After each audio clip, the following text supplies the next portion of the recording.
So I've been waiting for this for like a year and a half. So this is my summer sips deferred. I was supposed to do it last year, and I bailed at the last minute because I felt like I wasn't ready. I didn't know too much of the scripture. So this is a big step for me. So I just got to start by saying thank you, Jesus, for getting me here. So my message is make room for Proverbs and push-ups. And to get a little bit more nervous energy out, so this morning I was walking, and I was listening to last week's sermon, and, Scott was up here having everybody sing songs, and Josh was actually doing my verses that I'm going to do today, so I'm like, man, I got to really flip it. So we're going to wing it, I guess. That's what I used to do in college, just going to wing it. But last Lent, I really challenged myself, and I went to men's group with Mitch and Kufre. It was great fellowship every Tuesday night. It really helped us get into the Word, and it was outstanding. I stepped outside of my comfort zone, so that's like one of my messages here for you guys is really step out of your comfort zone and do something different, right? So after the men's group, I started pitching ideas because we had a long text string. We had like 20 guys on here, so I started pitching things out. So the first one was F3. It's called Fitness, Fellowship, and Faith. I was like, hey, guys, I got some sandbags. Maybe we can work out in the parking lot. There's crickets. So I was like, all right, man, what can I do now? The next one, I came up with an idea, but it was right before my daughter was born. It was called Rucks and Revelations. I was like, hey, guys, we can go for a walk. Creek Walk is literally connects to this church. Like, we can get on the Creek Walk and walk. We could talk about wins for the week. We could talk about different things that are happening in our lives. Because I really wanted to stay connected. That was the biggest thing. I loved the brotherhood. I wanted to have accountability, and, I wanted to have discipline. So then God gave me another thing to say. All right, let's try something else. Let's do Proverbs and push-ups. So for the month of September, I was expecting my second daughter. I didn't know what life was going to bring me. I didn't know if I was going to be up all night with a crying baby. But I knew for certain I needed to have discipline. I needed to have accountability. So I put out a challenge, Proverbs and push-ups. So every single day, you had to read a book of Proverbs, and you had to do 10 push-ups. That's easy, right? Well, that's what Lee said. Lee, see, that's too easy, bro. That's 10 push-ups. I was like, no. And this helps me become a leader because I got to really articulate what I meant. So what I meant was every single day we're going to do multiples of 10 push-ups. So on day 1, we're going to do 10 push-ups. Day 2, we're going to do 20. Day 3, we're going to do 30. And I didn't know what I was getting into. So by the end of the month, that was 4,950 push-ups. Yes, that was a lot of push-ups. But despite the push-up, the biggest impact that came out of that was the time in the Word. So for me, I'm a very structured person, so I was up at probably like 5 o'clock this morning. I'm like, can we start church at like 6? Let's get this rolling. But it was really just every single morning having that discipline to sit with your Bible and actually read a book of Proverbs.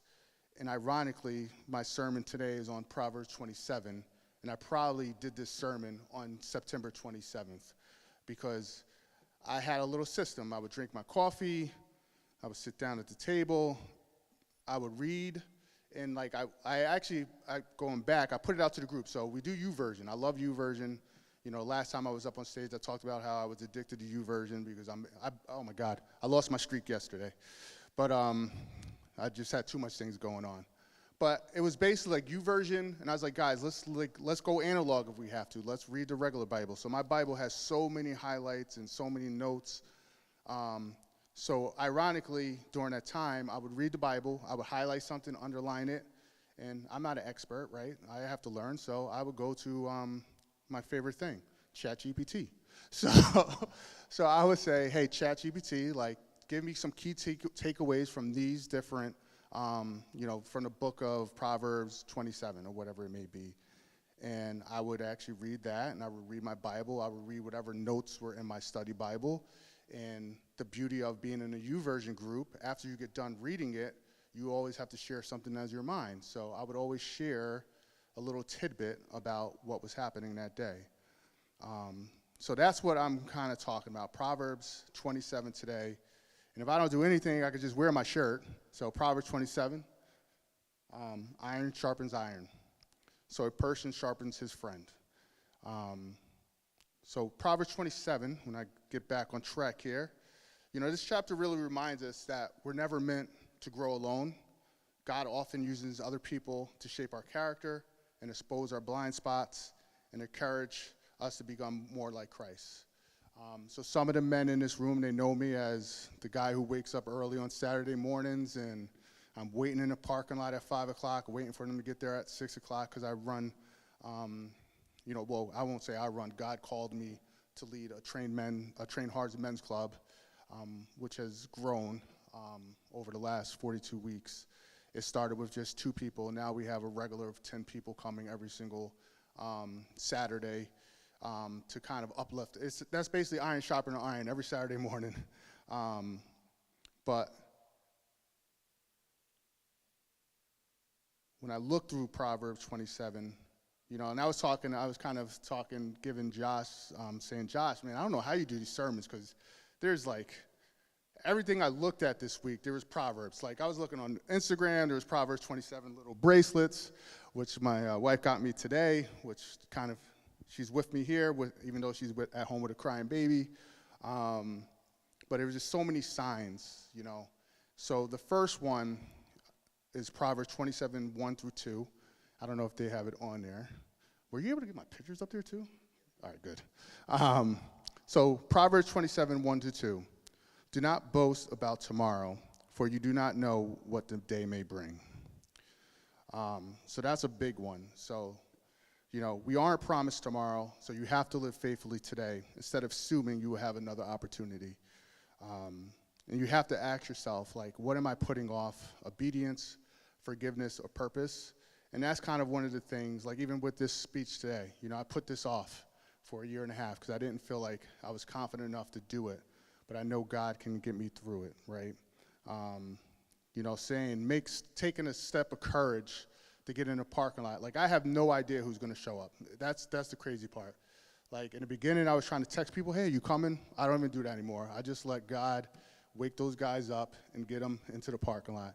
And the first guy I see, I'm super excited, and I'm like, you know what? Never zero. And that's one thing I learned from Lee, which I will go to in a second. But Proverbs 2, it talks about let others praise you. And when I look at that one, it's really about humility is letting your life speak louder than your words. Our culture always promotes self-promotion, but God's kingdom values quiet faithfulness. So even with the men's club, I'm not it is what it is. You show up, you show up. I'm not going to say, hey, I have the best workout program in Syracuse. It's not about that. It's about us. And for me, it's about me focusing on serving well and not seeking recognition, because the recognition comes from the guys who continue to show up week after week.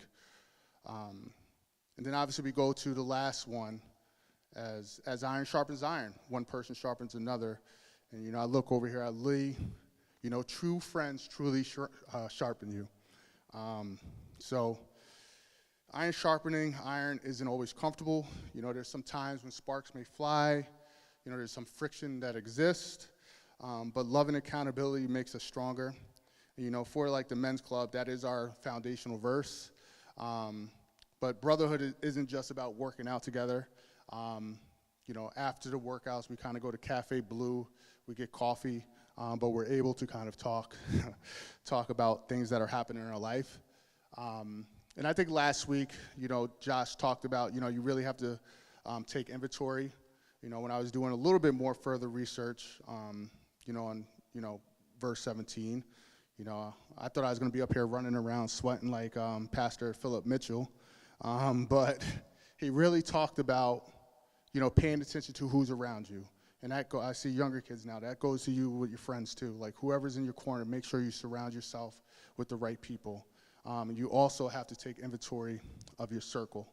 And that means, your relationship with God, your marriages, your family, your physical, your health, your finances, the people that you lead.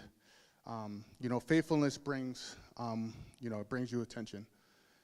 And, on September 27th, when I read through, my study Bible, This is something I shared with, I don't know, I think it was like 10 guys that was on this like YouVersion plan.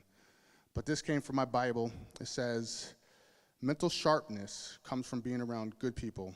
And meeting of minds can help people see their ideas with new clarity, refine them, and shape them with brilliant insights. This requires discussion partners who can challenge one another and stimulate thought, people who focus on ideas without involving their egos in the discussion, people who know how to attack their thought and not the thinker. Two friends who bring their ideas together can help each other become sharper. And so that's kind of the conversations we have, you know, at the coffee shop. And it's always great because I always wanted, like this picture right here, this was actually our biggest turnout, and this was back on November 22nd. You know, there's Lee over there towards the right. There's PJ right there. That was the last time he was there, November 22nd. We're still waiting for the return, but I don't know. I guess it's too hot. I don't know. Everybody has an excuse for something. But that was him. But the biggest thing would be really is like even like YouVersion or even getting involved in a men's group or, you know, a women's group. Those conversations that you guys have are really powerful, and they can help transform you into someone else. So that's like the main message for me for today, is for you guys to really, you know, find, like obviously you're in this church today, but really find your people. And then here's another funny thing that happened this week while I was meditating on this word. So I have two Bibles. So my mom gave me this New International Version, but my one buddy, Kendrick, who actually, he did so many push-ups in September, he blew out his bicep. So again, you have to do you. That's another thing. A lot of people get nervous about coming to the men's club, train hard, but it's really about you. You know, if you could do 1 rep, you could do 5 reps, you could do 2 reps, it doesn't matter. We just care that you're out there pushing yourself and helping us get better. Like we have these 2 young kids who are just running around, and we're trying to chase them down like we're like 15, and luckily the older guys hasn't blown out anything yet, but God is on our side. But so back to my story about a Bible. So this week I have a second Bible, which my buddy Kendrick, who blew out his bicep, gave me. So it was an English Standard Version, and that was because I started coming to the room, and at the time, they were like, yeah, this is the Bible that we kind of use most of the time. This is a translation. So I literally picked this Bible up for the first time in I don't know how long, and I opened it up, and it opened up directly to Proverbs 27. And actually it cut off, so it was like basically the top of the page said Proverbs 27, 16. My verse was on the next page. But I was like, oh, wow, this Proverbs is everywhere. So then that got me going down a rabbit hole. And so one thing I learned from one series that Josh was talking about, he was talking about how like there's all these little cross references throughout the Bibles and whatnot. So I kind of read through it, and there was Ecclesiastic. This probably one's not up there, but Ecclesiastics chapter 4, 9 through 10. I actually used this yesterday because it was live in my thing, because we helped with the food pantry, Roots and Recipes. But it says, 2 are better than 1 because they have a good return of their labor. If either of them falls down, one can help the other up. But pity anyone who falls and has no one to help them up. And, you know, kind of going to my man Lee over here, you know, he is actually the most consistent member of the Train Hard Men's Club. You know, he's always there. He holds me in check. Like, you know, it's hard building something like that. So, like, when I'm disappointed and discouraged and I want to start talking badly about people, he's like, pause. And I'm like, yeah, you're right. But we also talk about some deep stuff, so I appreciate him for always showing up and being there. And I guess the closing, hopefully this is probably more than 10 minutes, but Proverbs 27 really calls us to live with humility, pursues authentic friendships, and faithfully steward what God has entrusted in us. And I guess one little takeaway, I have 2 little things, but one little takeaway I can give you going away, because I wanted to have something practical. So in August, which starts on Saturday, you know, August is another month that has 31 days. So I know the past month we really heard different messages from Proverbs from different speakers. I really challenge you in August, use that as a time for you to do your version of Proverbs and push-ups. And so while I was on my walk, I was like, I got to do something. So if you basically, the main part is to read each book every single day. But I know some people are at different, fitness levels or whatever. But ultimately, what I found very impactful during that month of September was when I put my headphones on and I listened to Proverbs as I walked. And then once it stopped, I didn't touch my phone and I continued my walk. So here's a nice little baseline. Go for a mile walk, listen to Proverbs, let it marinate until you get home after that mile or wherever you are. If you want to challenge yourself and do some push-ups, if you do 1 push-up on day 1, 2 push-ups on day 3, 3 on 3, and that's just simple, just 1 push-up, 2 push-ups. On your knees, modify whatever you have to do. It doesn't have to be in one shot. It could be throughout the whole day. But if you do that, that's 496 push-ups for the entire month. I'm not a math guy, so I had to stop after this. I had to ask ChatGPT, how much would this be? But if you did 5, so you just focus on doing 5 each day, if you did, that would equal 775 push-ups.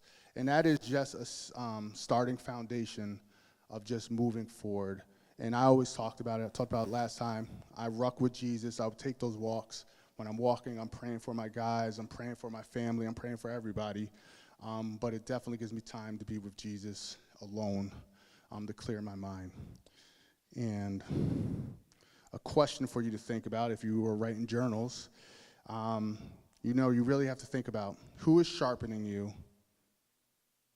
and who are you sharpening.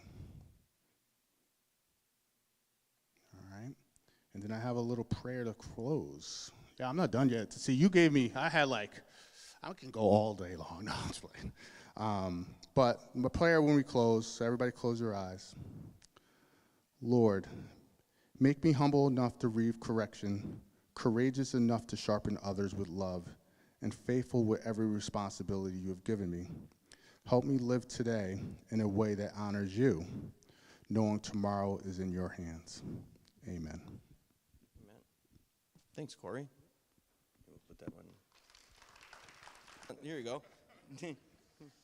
Have fun. Hi, how's everybody today? My name is John. I'm a little over 60 some odd years being a sinner saved by grace. And so I've been coming here for about 2 years, maybe a little bit more. Really enjoy the vibe here. Really excited to see what God is going to do here in the room, Syracuse here. Going last is great, okay? Getting to go last is great, and I kind of did it deliberately. My last name starts with a W, as you know. And it was real easy in elementary school. When they said line up alphabetically, there was no problem. Because there's not a whole lot of people with X, Y, or Z last names. I always knew just to go right over to the end. Felt sorry for the people with the M's and the N's for last names. It was a little tough for them. Frankly, when they said count off by 4s, it got a little harder for me. But I was able to get to the end of the line with the last name W. So I realize also that going last means that a lot of the good Proverbs are already taken, right? I mean, there's only so many. But I found one, Proverbs 27:15 through 16, says a quarrelsome wife is like the dripping of a leaky roof in a rainstorm. Restraining her is like restraining the wind or grasping oil with the hand. Wow. Yeah, I'm not going to touch that with any kind of pole whatsoever. And by the way, if there's any guys in here nodding going, yeah, that's right. Just remember, this is also a book that said, if you find a wife, you've found a good thing. I found a good thing 40 some odd years ago. We all know who the odd one is in the relationship, so we won't go there. Not one to follow instructions often. Rather than do a verse, and particularly that one that I just read, I thought I'd talk about the word proverb and then also Proverbs in general. So the word proverb, kind of define that a little bit, and then also take a look at the book in general and a theme that I think is in the book of Proverbs. So that's where we're going. Sorry, Josh. I told you. You're taking your chances. One thing I would like to do, though, before we do that is a shout-out to my wife, who I already mentioned. It's her birthday today.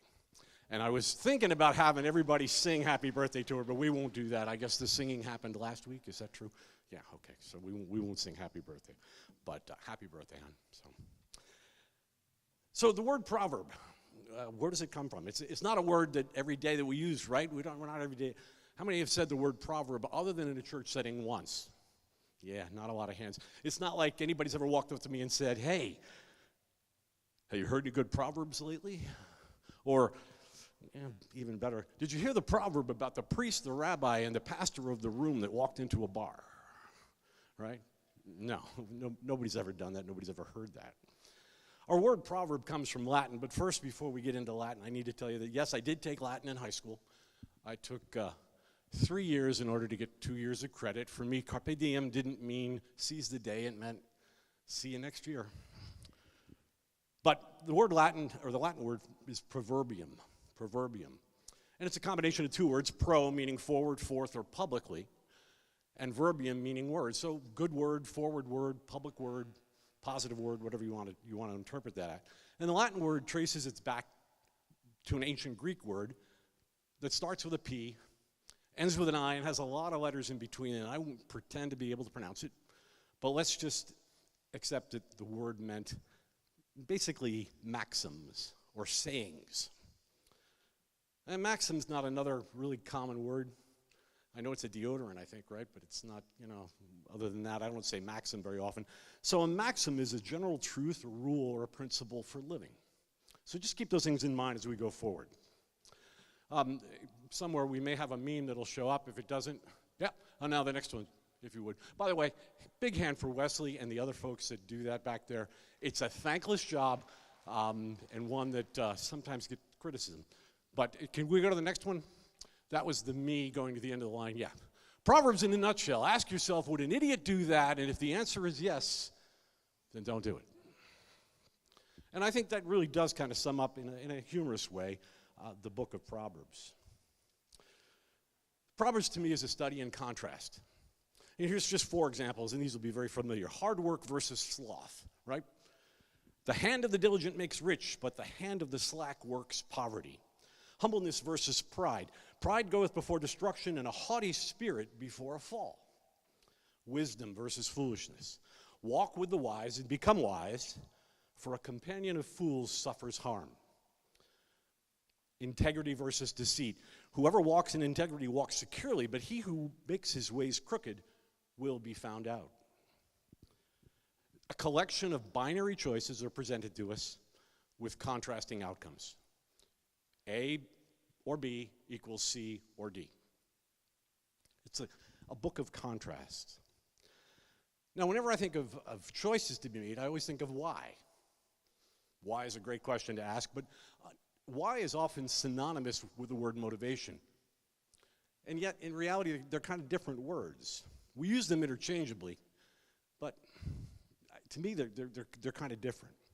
The why is the logical cause, the clinical baseline, as it were, or the ultimate goal. It's the raw need to just act, to just move. Motivation, to me, on the other hand, is the psychological drive. It's the desire that gives that action a direction. Where am I going with what I've decided to do? If the why is kind of the engine that simply says do, motivation is the steering wheel that says do this. I need to eat. Next slide, Wesley. Next slide. I need to eat. I will eat shrimp because it's delicious. The why is the need to eat. I need to eat to live. The motivation is to eat shrimp. It's because I like it. Motivation kind of tends to be the deeper end of the decision pool. We have a significant decision to make. We should really kind of try and see what our motivation is, not just the why. Many years ago, I was attending a church over on the other side of town, big church, and they had heard that I'd run youth groups in the past, and I know that surprises a lot of you, that a guy with my shyness and lack of personality would like to work with kids. But they asked me if I would help start up a 7th, 8th, and 9th grade program, I think it was. Oh, maybe it was middle school. I get confused. I grew up in Jersey. It was junior high, 7, 8, and 9, but in this area it's like 5, 6, 7, 8 or something like it. So at any rate, they asked me if I would do that, and I said, sure, why not? And so I started to develop some content. And the first day, I ended up with about 40 kids in the class, which kind of surprised me. But it was a good-sized church. And I decided to ask some questions. So I asked a couple leading questions that were fun. And then I got around to asking this question. I said, okay, by a show of hands, how many of you are here because it's going to make your parents happy or they made you come? And just about every hand shot up. Nobody was there. I don't think none of those kids, maybe there were a few that were there because they woke up that morning and they thought, you know, I need to learn something today. I need to grow as a Christian. I need to experience my faith in a deeper way. So I'm going to go listen to that strange guy at that Sunday school class. Their why was clear. Their motivation probably wasn't. The Bible often uses the word heart to describe motivation. In fact, I think it was Scott's first sip, right? 4:23, Proverbs 4:23. Above all else, guard your heart because everything flows from it. And in that instance, the Bible is using heart as a motivation, where you're going, what you're doing, what your desires are. Additionally, in the Bible, motivation is often treated more importantly than what you actually do. Kind of weird if you think about it, you know, but we'll get into a little bit more of that later.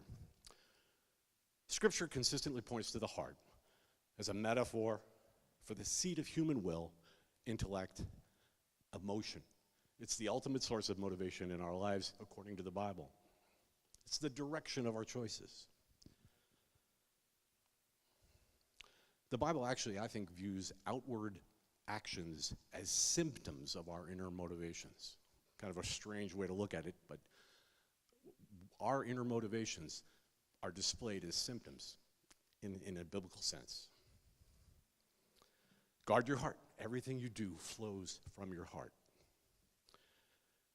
Interestingly, I think also in this view is that you could do something good for the wrong reasons. It's easy to do good things, and the Bible kind of condemns this and says, hey, yeah, doing it for the wrong reasons is just as bad as not doing it at all, if not worse. 1 Samuel gives us the idea of where God goes to decide what our actions are. It says simply that man looks outwardly, man looks at what we've accomplished, God looks at our heart. Kind of scary at a point in time in my life when I've realized that I've gone, okay, let's start over, you know. So at any rate, I think Proverbs has a theme to it, a book of themes, and one of the themes is contrast. What does contrast do for us? And Wesley, I know, okay, if you can find that, Wesley, not. Many of us over 50 remember TV dials had a contrast button, right? Remember the contrast button? Who remembers a contrast button on the TV? Am I the only one? Okay, good. How many of you younger people have ever adjusted the contrast on a computer screen or on a laptop screen? Yeah. What does contrast do for us? What does contrast give us by changing that? Contrast makes things clearer by highlighting the difference. Right? Makes things, it's easier to understand the dark or the light. I think Proverbs is a contrast knob for our hearts and our souls and our thoughts. I think we could use the book of Proverbs to kind of fine-tune and adjust the clarity of how we live our lives. It makes clear the distinction between God-centered motivations and human-centered motivations. For example, a God-centered motivation would be to give God glory. The human alternative to that is human approval. Do everything quietly to honor God rather than performing good deeds as a public relations tactic. Service and humility, another God-centered motivation versus selfish ambition. The needs of others become more important than our needs in our lives when we have the opportunities to do that. Eternal value versus temporary wealth. Storing up riches or saying, hey, this is all going to be gone someday. Or gratitude versus obligation.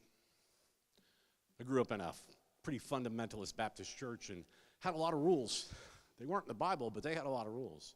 And there are a lot of religions that have a lot of rules. And unfortunately, we've become kind of used to thinking, well, there's a little bit of work involved in salvation, and that's not true. Salvation is a gift. The work comes when we decide to love God and to honor him and to serve him. But that comes from our heart, not from a sense of we need to do that or a work ethic. Very dry. Almost done. By the way, Scripture repeatedly warns us that the human being, the human nature, is to actually lean into these defaults of self-preservation and ego.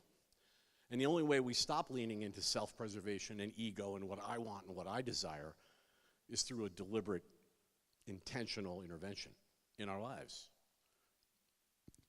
We have to make a deliberate effort to die to self. Christ said, whoever wants to be my disciple, and Josh, you stole this from me earlier, whoever wants to be my disciple, let him deny himself, pick up his cross, and follow me. Those of you who are familiar with Tony Roberts, he never said this.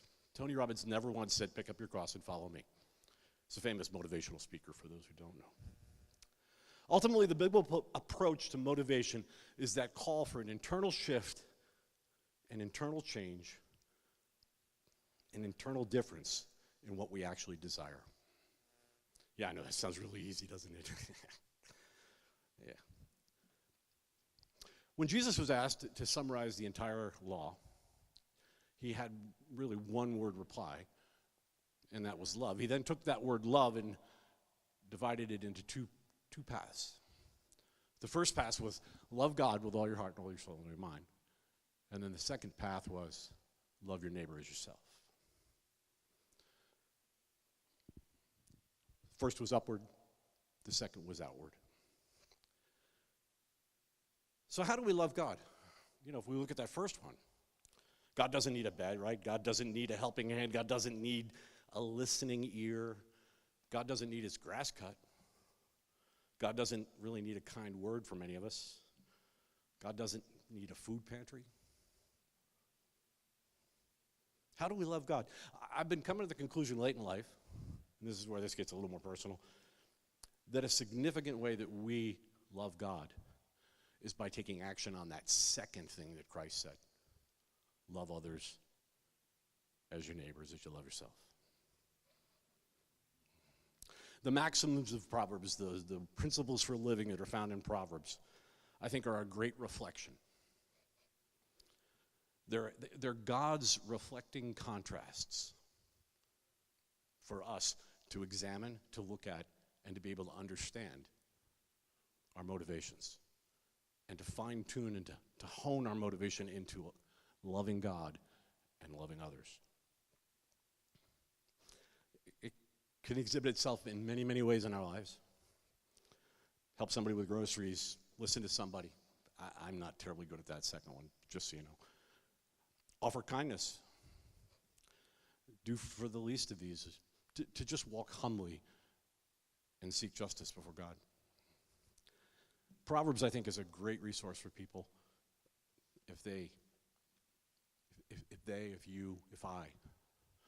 want to just try and focus in on behaviors and changes that we can make to move ourselves into a loving relationship with God that extends out to the world around us. Thank you. Thank you for the opportunity.